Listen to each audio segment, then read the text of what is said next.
इस तस्वीर में दिख रहा लड़का अब पूरी दुनिया में वायरल हो चुका है और इसके वायरल होने का कारण बना है इसकी सच्चाई। ये हिंदुस्तानी लड़का है और जर्मनी में रह रहा था और एक ट्रेन में सफर कर रहा था, जिस दौरान एक फोटो जर्नलिस्ट ने इसकी तस्वीर कैप्चर की। और जब कैप्चर की तो इस लड़के के बगल में ये जो बैठी हुई लड़की खूबसूरत सी आपको दिख रही है। दरअसल ये एक सीरीज है गेम ऑफ थ्रोन्स, उसकी मशहूर अदाकारा है। इनका नाम है मैसी विलियम्स। मैसी विलियम्स के साथ ये लड़का वहां पे बैठा हुआ था। इसे कोई फर्क नहीं पड़ा, लेकिन तो ये तस्वीर तो कैप्चर हो गई, लेकिन इसके बाद इस मैगजीन ने इस लड़के को ढूंढना शुरू किया।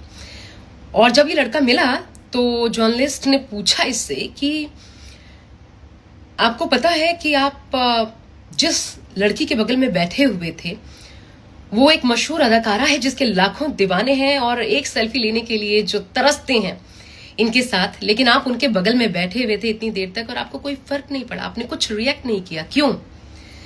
तो वो लड़का बड़े अदब के साथ और बड़ी सच्चाई के साथ कहता है कि जब आपके पास किसी देश में रहने का परमिट तक नहीं है, आप अवैध तरीके से रह रहे हो, जब आप रोजाना इसी तरीके से अवैध तरीके से ट्रेन में सफर कर रहे हो, आपकी जेब में 1 यूरो भी ना हो, तो इससे क्या फर्क पड़ता है कि आपके बगल में कौन बैठा हुआ है। ये बात इतनी दिल को छू गई उस मैगजीन के एडिटर को कि फिर उन्होंने इस लड़के को 800 यूरो की जॉब ऑफर कर दी बतौर पोस्टमैन। और जो लड़का एक दिन पहले तक अवैध तरीके से रह रहा था देश में, वो वैध तरीके से रहने के लायक बन गया जर्मनी में। उसको जॉब मिल गई, वर्क परमिट मिल गया। सोचिए, मतलब आपकी सच्चाई आपको कितना खास बना देती है। और इस लड़के ने न सिर्फ ये वायरल हुआ है बल्कि हिंदुस्तान का भी अपने साथ साथ मान बढ़ा दिया है।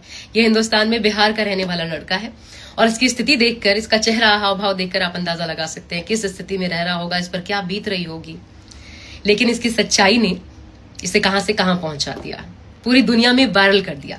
शायद इसलिए हमारे बड़े बुजुर्ग कह गए हैं कि सच्चाई से आपका भला हो ना हो, आपका खराब कभी नहीं हो सकता। इसलिए सच्चाई का दामन कभी मत छोड़ो।